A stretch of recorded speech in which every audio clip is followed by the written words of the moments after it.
Hello guys, कैसे हैं आप लोग। मैं हूं अमित तलडा, आपका फ्रेंड फिलोसोफर एंड गाइड। चलिए पार्ट 2 में आपका स्वागत है। पार्ट 1 ऑलरेडी मैं अपलोड कर चुका हूं। आई होप आपने वो देख लिया होगा। नहीं देखा है पहले वो देखिए। बेसिक डिटेल्स जो एग्जीक्यूटिव में आपको पता होनी चाहिए वो सारी पार्ट 1 में मैंने दे दी है। उसका वीडियो का लिंक भी डिस्क्रिप्शन में दिया हुआ है। चलिए, तो पार्ट 1 देखने के बाद आप पार्ट 2 देख रहे हो, ऐसा मैं मान रहा हूं।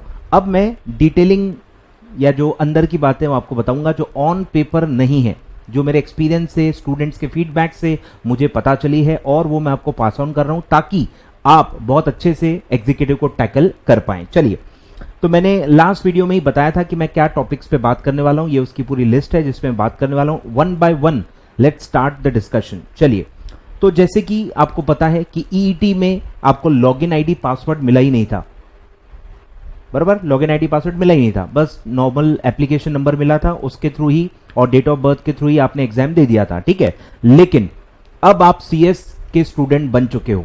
एग्जीक्यूटिव में जैसे ही आप आते हो, अब आप सीएस के स्टूडेंट हो, आपको एक प्रॉपर लॉगिन आईडी पासवर्ड मिलेगा जिसमें आपका पूरा प्रोफाइल होगा, जहां से आप पूरा अपना प्रोफाइल ऑपरेट कर सकते हो, ठीक है। तो जैसे ही आप रजिस्ट्रेशन का प्रोसीजर कंप्लीट करोगे, पेमेंट कर दोगे, उसके बाद ऑटोमेटिकली आपको ईमेल और एसएमएस पे आपका लॉगिन आईडी पासवर्ड मिल जाएगा, जिससे आप स्टूडेंट का जो ऑनलाइन सर्विस का जो ऑप्शन है उसमें जाके आप लॉगिन करके अपना पूरा प्रोफाइल देख सकते हैं। उसमें सब कुछ होता है। आप अपना प्रोफाइल अपडेट भी कर सकते हैं, फोटो, एड्रेस, सब चीजें उसमें दिखती है। आप अपने स्टडी मटेरियल को ट्रैक भी कर सकते हैं। आप वहीं से आपको आगे चल के एग्जाम फॉर्म भी भरना होता है, बराबर। हर चीज उसमें होती है, ठीक है। ओडीओपी का प्लेटफॉर्म अलग होता है, प्री एग्जाम का भी जो प्लेटफॉर्म है वो अलग होता है, वो आपको मैं अलग से बताऊंगा, ठीक है। चलिए, तो पहला जो टॉपिक है कि आईडी पासवर्ड मिलेगा कि नहीं। यस, आपको मिलेगा, ठीक है। ईईटी में नहीं मिला था लेकिन एग्जीक्यूटिव में आपको मिलेगा। ऑटोमेटिकली आपको आ जाता है, जैसे ही आप पेमेंट कर दोगे, आपका जैसे ही रजिस्ट्रेशन सक्सेसफुल हो जाता है, आपको लॉगिन आईडी पासवर्ड अपने आप आता है, ठीक है। चलिए, फिर सेकंड जो क्वेश्चन है वो है कि सर ईईटी में हमको तो फिजिकल बुक्स मिले ही नहीं थे, मॉड्यूल्स मिले ही नहीं थे इंस्टीट्यूट के, हमको तो सॉफ्ट कॉपी पकड़ा दी इंस्टीट्यूट ने और बोला इसमें से ही पढ़ लो। लेकिन अब एग्जीक्यूटिव में ऐसा नहीं होगा सर। एग्जीक्यूटिव एंड प्रोफेशनल में आपको प्रॉपर फिजिकल मॉड्यूल्स आते हैं, इंस्टीट्यूट के मॉड्यूल्स आते हैं। लेकिन सैड न्यूज ये है कि कोविड के वजह से आपको पता ही है सब कुछ बंद है, और इंस्टीट्यूट ने भी हाल ही में एक अनाउंसमेंट लाया था कि जब तक कोविड है, जब तक लॉकडाउन सिचुएशन चल रही है, तब तक वो स्टडी मटेरियल डिस्पैच नहीं कर पा रहे। तो आप भूल जाओ कि आपको सूनर और लेटर, मतलब इतनी जल्दी तो स्टडी मटेरियल नहीं मिलेगा, क्योंकि कोविड सिचुएशन है। तो मुझे लगता है आराम से 2 से ढाई महीने आप पकड़ के चलो, 2 से ढाई या 3 महीने भी लग सकते हैं। वैसे ऑन एन एवरेज 1 मंथ से लेके 1.5 मंथ लगता ही है, वैसे भी ज्यादा ही टाइम लगता है, लेकिन कोविड की वजह से अब आप समझ लो कि टाइम डबल लगेगा, 2 से 3 महीने अब लग सकते हैं। तो आप उम्मीद मत रखना कि एकदम से आपने रजिस्ट्रेशन कर लिया, 15-20 दिन में मॉड्यूल आ गए और आपने पढ़ाई स्टार्ट कर ली, ऐसा नहीं होने वाला। आपका अटेम्प्ट दिसंबर हो या आपका अटेम्प्ट जून 22 हो, कोई फर्क नहीं पड़ता। रजिस्ट्रेशन जैसे आप करोगे 2 से 3 महीने आपको लगेंगे मॉड्यूल आने में। अब मैंने आपको बताया था रजिस्ट्रेशन बोथ ग्रुप का ही होता है। आप एग्जाम एक का दो या बोथ का दो, कोई फर्क नहीं पड़ता। मॉड्यूल एक साथ बोथ ग्रुप के ही आपको एक साथ मिलने वाले हैं, ठीक है, वो एक साथ ही आते हैं।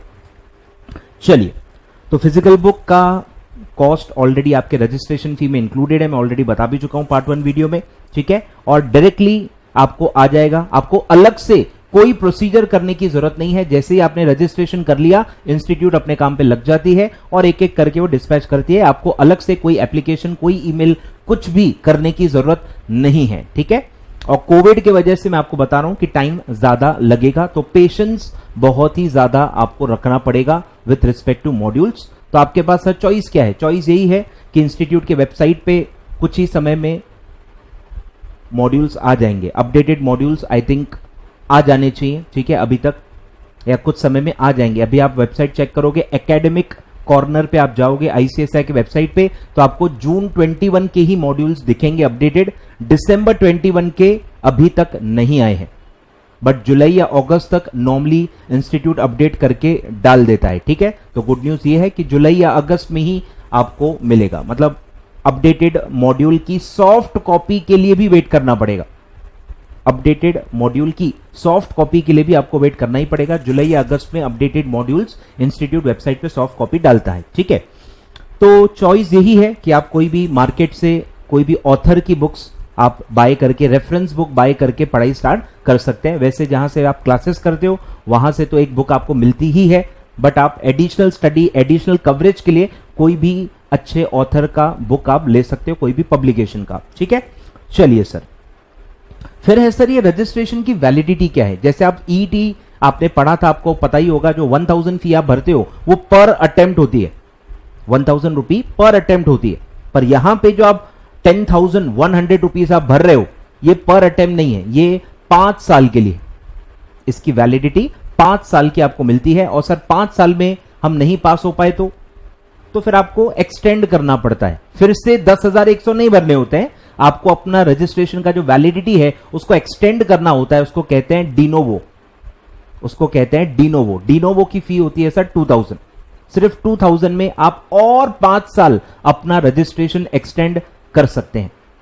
और खास बात जो एक मैं बता रहा हूं, जो काफी कम बच्चों को पता है, इवन काफी कम टीचर्स को भी पता है, कि ये जो 5 साल की वैलिडिटी है ये executive as well as professional मिला के होती है।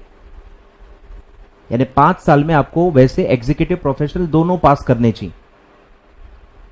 और अगर आपका एग्जीक्यूटिव हो गया, प्रोफेशनल नहीं हो पाया 5 सालों में, तो भी आपको डिनोवो करना पड़ेगा, ठीक है, रजिस्ट्रेशन एक्सटेंड करना ही पड़ेगा, ठीक है।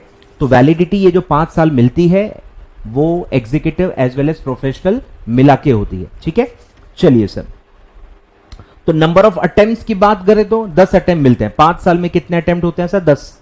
तो 10 अटेम्प्ट तक आप दे सकते हो और उसके बाद आपको डिनोवो कराना पड़ेगा, और डिनोवो से 5 साल और आपकी वैलिडिटी आपके रजिस्ट्रेशन की एक्सटेंड हो जाएगी, और फिर आप 10 अटेम्प्ट और दे सकते हो। ऐसे आप कैरी फॉरवर्ड करते जा सकते हो, ठीक है। चलिए, फिर है सर पासिंग परसेंटेज क्या है, कि क्या चीज से आप भिड़ रहे हो, आप वो देखो, आप क्या चीज से चैलेंज ले रहे हो वो भी आप देखो। ईटी का जो पासिंग परसेंट है दैट वेरीज फ्रॉम 70 to 80%। सही सुना आपने, 70 to 80% आपका पासिंग रिजल्ट होता है ईटी का। मतलब 100 में से 80 बच्चे पास हो जाते हैं, सिर्फ 20 या 25 बच्चे ही हैं जो फेल होते हैं। पर यहां ऐसा नहीं है, एग्जीक्यूटिव में आपका रिजल्ट काफी कम लगता है। तो ये जो नंबर आप देख रहे हो स्क्रीन पे, इससे बस आपको क्या करना है, आपको डरना नहीं है, आपको नेगेटिव में नहीं जाना है, अपने आप पे डाउट नहीं करना है, इंस्टीट्यूट पे डाउट नहीं करना है, आपको सिर्फ अपने एफर्ट्स बढ़ाने हैं। काफी बच्चे देख के एकदम डर जाते हैं, अरे यार फिर मैं कर पाऊंगा कि नहीं, अरे यार इंस्टीट्यूट मुझे पास करेगा कि नहीं। ऐसा कुछ नहीं, बस आपको एफर्ट बढ़ाने, जिस स्टाइल में, जिस मेहनत से आपने ईटी किया है उससे 10 गुना ज्यादा आपको मेहनत करनी पड़ेगी। अगर आप सेम पैटर्न फॉलो करोगे जैसे आपने ईटी के लिए प्रिपेयर किया, वैसे ही मजाक मस्ती में अगर आप एग्जीक्यूटिव देने जाओगे तो आप पक्का फेल होने वाले हो। तो यहां पे आपको माइंडसेट बदलने की जरूरत है। जो तरीका आपने ईटी में चला लिया, जिससे आप पास भी हो गए होंगे, अच्छे मार्क्स भी आ गए होंगे, कम समय में भी आपने प्रिपेयर कर लिया होगा, वो सब आगे नहीं होने वाला। वो सिर्फ ईटी तक ही सीमित है, उसके आगे ऐसा समझ लो आप अलग ही कोर्स कर रहे हो। ईटी अलग ही कोर्स है, एग्जीक्यूटिव प्रोफेशनल अलग ही कोर्स है, ऐसा मान के आपको चलना है। ईटी का एग्जीक्यूटिव से कोई लेना देना नहीं है, सिर्फ वो एक एंट्रेंस एग्जाम है, but level of difficulty, content के मामले में बहुत ज्यादा फर्क है, ठीक है। तो पासिंग परसेंट सर मॉड्यूल 1 का है 8.27 जिन्होंने मॉड्यूल 1 पास किया है, और मॉड्यूल 2 जिन्होंने पास किया है दैट इज 15.49%। इसलिए मैंने पार्ट 1 में आपको कहा था कि कौन सा मॉड्यूल ज्यादा बेटर है देना, सेकेंड मॉड्यूल दिख रहा है, डबल पासिंग परसेंटेज है, यानी मॉड्यूल 2 पास करने के चांसेस ज्यादा हैं। क्यों? क्योंकि उसमें 2 एमसीक्यू के सब्जेक्ट हैं। 2 एमसीक्यू के सब्जेक्ट है तो क्या मतलब है उसका, कि उसमें हैंडराइटिंग, स्पीड, बहुत सारे बेनिफिट आपको मिलते हैं। आपकी हैंडराइटिंग खराब होगी कोई फर्क नहीं पड़ता, सब लोग इक्वल हो गए। टाइम भी कंपैरेटिवली कम लगता है क्योंकि आपको लिखना ही नहीं है, आपको सिर्फ टिक करना है, तो इसलिए स्कोरिंग आप अच्छी ले सकते हो, ठीक है। और एग्रीगेट में भी इसलिए पासिंग बहुत आसान हो जाती है क्योंकि 2 सब्जेक्ट एमसीक्यू है और बचे हुए 2 ही सब्जेक्ट मॉड्यूल 2 में रिटर्न होते हैं, ठीक है। तो और एक बात कि सर बोथ मॉड्यूल कितने लोगों ने पास किया, सर वो परसेंटेज इंस्टीट्यूट पब्लिश ही नहीं करता क्योंकि वो बहुत ही कम होता है, as low as 3-4%। As low as 3 to 4% भी वो हो सकता है, पब्लिश ही नहीं होता, पर 5 के नीचे ही होता है, 5 के नीचे ही होता है। मतलब 100 बच्चे अगर बोथ ग्रुप अटेम्प्ट कर रहे हैं, अगर 100 बच्चे बोथ मॉड्यूल अटेम्प्ट कर रहे हैं तो सिर्फ 100 में से 5 ही बच्चे फर्स्ट अटेम्प्ट में बोथ मॉड्यूल पास कर पाते हैं। सोचो कि आप क्या चीज से भिड़ रहे हो। सपने सब लोग देखते हैं, बोथ मॉड्यूल देंगे पास हो जाएंगे, ऐसा नहीं होता। 100 में से 5 ही बच्चों का सपना पूरा होता है। 95 जो बच्चे हैं वो या तो एक ही मॉड्यूल पास कर पाते हैं या तो एक भी मॉड्यूल पास नहीं कर पाते हैं। तो बोथ मॉड्यूल वाले जो टारगेट रख रहे हैं तो आपको समझना है कि 100 में से 5 में आपको आना है, तो आपको मेहनत भी उसी लेवल की आपको करनी पड़ेगी। ठीक है, पॉसिबल है, 100 में से 5 कर रहे हैं मतलब पॉसिबल तो है, लेकिन उसके लिए आपको अलग ही तरह की प्रिपरेशन करनी पड़ेगी, अलग ही लेवल का डेडिकेशन लगेगा। सोशल मीडिया से दूर रहना पड़ेगा, पढ़ने का पैटर्न बदलना पड़ेगा, प्लानिंग बहुत अच्छी करनी पड़ेगी क्योंकि टाइम बहुत लिमिटेड होगा। बोथ ग्रुप में 8 सब्जेक्ट है और आपके पास टाइम भी 10 या 12 ही महीने, जो मैंने आपको बताया था जून 22 अगर आप प्लान करते हो तो भी आपके पास एक ही साल है। इफेक्टिवली 1-2 महीने तो वेस्ट हो जाते हैं, आपको टाइम पढ़ाई स्टार्ट करने में टाइम लग जाता है, फिर हेल्थ इश्यूज, कुछ ना कुछ कोविड सिचुएशन चली रही है, तो 1-2 महीना वेस्ट होना कोई बड़ी बात नहीं है। तो आपके पास 8 या 9 महीने ही मिलेंगे, ऐसा समझ के आप चलो, और उसमें आपको 8 सब्जेक्ट पढ़ने हैं। ठीक है, तो ऐसा है, तो ये चीज है, ये आई ओपनर है आपके लिए, ये आई ओपनर है। तो ये इससे मैंने आपको बता दिया, आपको करना क्या है, टेंशन नहीं लेना है, डिमोटिवेट नहीं होना है, नेगेटिव नहीं सोचना है, सिर्फ सीरियस हो जाना है, सीरियस हो जाना है और एक नई शुरुआत करनी है, एक नई शुरुआत करनी है, नए सिरे से एक अप्रोच करके आपको इसको करना है। ठीक है, और टाइम बिल्कुल वेस्ट नहीं करना है। काफी बच्चे क्या करते हैं, 2-3 महीने स्टार्टिंग के ही वेस्ट कर लेते हैं, ऐसे ही बाकी लोगों को देखेंगे, रजिस्ट्रेशन में टाइम लगाएंगे, बाकी लोग देखेंगे कि भाई बाकी लोग क्या कर रहे हैं, 1 ग्रुप दे रहे हैं, 2 ग्रुप दे रहे हैं, क्लासेस कहां से कर रहे हैं, क्या कर रहे हैं, 2 महीने लोग ऐसे ही वेस्ट कर देते हैं और उनको 2 महीने बाद समझ में आता है कि आधी मैच तो वो हार चुके हैं। 2 महीने या 3 महीने अगर कोई स्टार्टिंग के वेस्ट कर रहा है मतलब वो आधी मैच वैसे ही हार चुका है। फिर वो बोथ मॉड्यूल का सपना छोड़ के एक मॉड्यूल के पीछे पड़ते हैं और फिर एक मॉड्यूल में भी बहुत ज्यादा संघर्ष हो जाता है।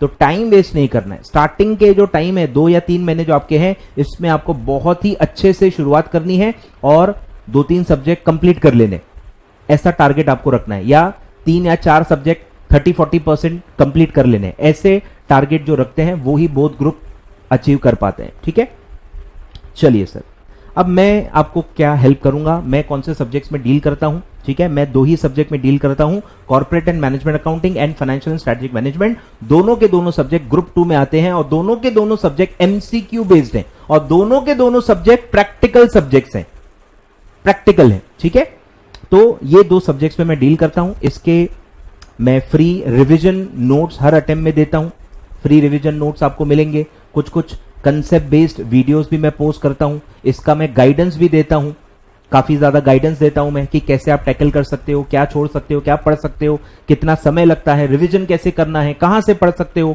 एमसीक्यूज कितने कवर करने हैं, हर चीज का गाइडेंस, हर चीज के डाउट जो आपके मन में आते हैं वो सब मैं ये 2 सब्जेक्ट के आपके क्लियर करने वाला हूं। ठीक है, इस चैनल पे आपको मिलते रहेगा। ठीक है, तो ये है, और apart from that yes video lectures available हैं, आप बाय कर सकते हो, कोई दिक्कत नहीं है। ठीक है, चलिए सर, फिर है एक चीज जिससे आप ज्यादा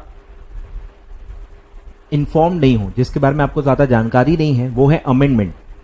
जैसे ही आप लॉ वर्ड यूज करते हो, लॉ फील्ड में आप आ गए, मतलब अमेंडमेंट्स का बहुत ज्यादा इंपॉर्टेंस है। तो अगर आप December 21 एग्जाम दे रहे हो तो अमेंडमेंट्स कब तक के पढ़ने हैं, लॉ कौन सी डेट तक का आपको पढ़ना है, वो कट ऑफ डेट बहुत ज्यादा इंपॉर्टेंट होता है। तो दिसंबर के लिए वो कट ऑफ डेट है 30 जून 21, जो अभी आने का है।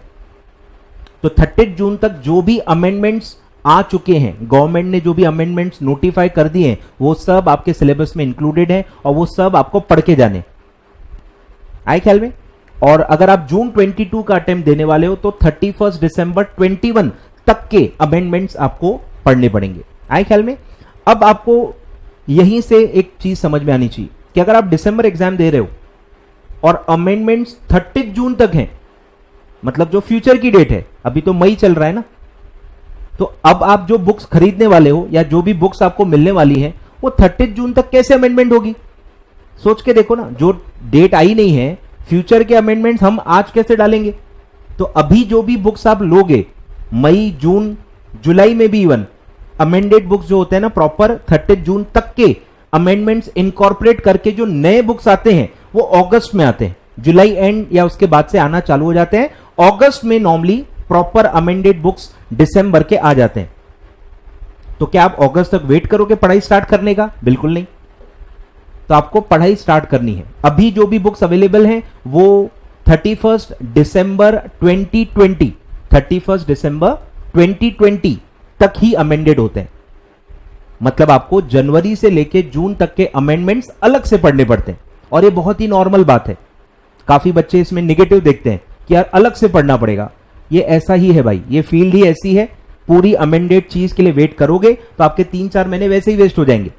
अगस्त तक आप वेट करोगे तो फिर वैसे ही आपका मतलब सब शेड्यूल बिगड़ जाएगा और आप फिर आखिरी में रिवाइज नहीं कर पाओगे। तो जो अवेलेबल है उससे स्टार्ट करना ही इस कोर्स में नॉर्मल चीज है। तो अभी जो भी बुक्स अवेलेबल हैं, मॉड्यूल्स भी इवन जो आपको मिलते हैं वो दिसंबर 2020 तक ही अमेंडेड होंगे, और फिर जनवरी 21 से लेके जून 21 तक के अमेंडमेंट्स आपको अलग से ही पढ़ने पड़ेंगे जो अगस्त या सितंबर में आते हैं। आए ख्याल में? तो ये नॉर्मल है, इससे डरना नहीं, इससे डरना नहीं, ये नॉर्मल है। और आपको अमेंडमेंट्स अलग से ही प्रोवाइड किए जाते हैं। काफी टीचर्स पोस्ट करते हैं, मैं खुद भी मेरे सब्जेक्ट्स के अमेंडमेंट पोस्ट करता हूं। इंस्टीट्यूट भी पीडीएफ अलग से रिलीज करता है, एकेडमिक कॉर्नर वाले लिंक पे आपको मिल जाएगा। ठीक है, इंस्टीट्यूट भी पब्लिश करता है। ठीक है, बट वही अगस्त में लगभग आएगा। तो ये एक आपको ध्यान देना है, अमेंडमेंट्स। लॉ सब्जेक्ट्स में बहुत ज्यादा इसका इंपॉर्टेंस होता है, यानी कि आपका जेआईजीएल, आपका एसबीईसी, कंपनी लॉ, सिक्योरिटीज लॉ, ईबीसीएल, ये सब लॉ बेस्ड सब्जेक्ट हैं, और इन सब में आपको अमेंडमेंट की एप्लीकेबिलिटी बहुत ज्यादा इंपॉर्टेंट है। उसके बाद टैक्स लॉज में तो काफी ज्यादा इंपॉर्टेंट होता है, क्योंकि फिनांस एक्ट आप पढ़ोगे, फिनांस एक्ट का कंसेप्ट पढ़ोगे। तो लगभग 5 या 6 सब्जेक्ट्स में अमेंडमेंट का बहुत ज्यादा इंपॉर्टेंस होता है। मेरे 2 ही सब्जेक्ट ऐसे हैं जिसमें अमेंडमेंट का बहुत ज्यादा कोई रेलेवेंस नहीं है। एफएमएसएम जो है, फाइनेंशियल एंड स्ट्रेटेजिक मैनेजमेंट, वो तो लॉ सब्जेक्ट है ही नहीं, उसमें एडिशंस हो सकते हैं, थोड़ा बहुत पैराग्राफ्स इंस्टीट्यूट ऐड करता है, लेकिन अमेंडमेंट्स नहीं होता है। लॉ बेस्ड वो सब्जेक्ट नहीं है। कॉर्पोरेट अकाउंटिंग में थोड़ा बहुत लॉ का रोल है, माइनर 2-4 पेजेस का अमेंडमेंट हर अटेम्प्ट में आता है, बट कोई बड़ा सिग्निफिकेंट अमेंडमेंट नॉर्मली होता नहीं है। ठीक है, तो मेरे 2 सब्जेक्ट्स वैसे ज्यादा अमेंडमेंट बेस्ड नहीं होते हैं। ठीक है, और पढ़ाई हमेशा कोशिश यही करनी होती है कि नॉन अमेंडमेंट वाले सब्जेक्ट से चालू करें, क्योंकि डर लगता है काफी बच्चों को, यार बहुत ज्यादा अमेंडमेंट आ गए तो क्या होगा। अब वो किसी को नहीं पता कितने आने वाले होते हैं, लेकिन एक डर जरूर रहता है कि ऐसा ना हो कि यार मुझे बहुत ज्यादा अलग से पढ़ना पड़े, नए सिरे से पढ़ना पड़े। तो काफी बच्चे लॉ बेस्ड सब्जेक्ट्स स्टार्ट करने से थोड़ा डरते हैं, वो सोचते हैं कि यार अमेंडेड ही डायरेक्ट मिल जाए तो बेटर है। आए ख्याल में? तो ऐसा होता है, जब आप ज्यादा चीजें जानते नहीं हो कोई चीज के बारे में तो आपको डर लगता है, नॉर्मल सी बात है वो। ठीक है, तो मेरे ये 2 सब्जेक्ट जो है वो ज्यादा अमेंडमेंट उसमें नहीं होते हैं, वो आप स्टार्ट उससे कर सकते हो। ठीक है, चलिए, तो ये सब बातें थी सर, और रिक्वेस्ट करूंगा फॉलो कीजिए मुझे सोशल मीडिया पे, यूट्यूब चैनल फटाफट सब्सक्राइब कर लीजिए, बेल आइकन दबा दीजिए। बहुत सारे गाइडेंस और कंसेप्ट बेस्ड वीडियोस इस चैनल पे आने वाले हैं जो आपको काफी हेल्प करेंगे आपकी प्रिपरेशन में। ठीक है, और काफी सारे सोशल मीडिया के मैंने लिंक्स दे दिए हैं। मेरा टेलीग्राम चैनल आप फटाफट ज्वाइन कर लीजिए, बहुत सारे नोट्स, बहुत सारी चीजें मैं उसमें पोस्ट करता हूं और बहुत ही काम की चीजें आपको समय पे मिलते रहेंगे। ठीक है, इंस्टाग्राम भी आपको फॉलो करना चाहिए, मेरा सारे अपडेट, सारी चीजें मैं उसमें डालते रहता हूं। ठीक है, तो सारे लिंक्स डिस्क्रिप्शन बॉक्स में दिए हुए हैं, फटाफट फॉलो कीजिए। ठीक है, और बेनिफिट लेते रहिए। Thank you so much.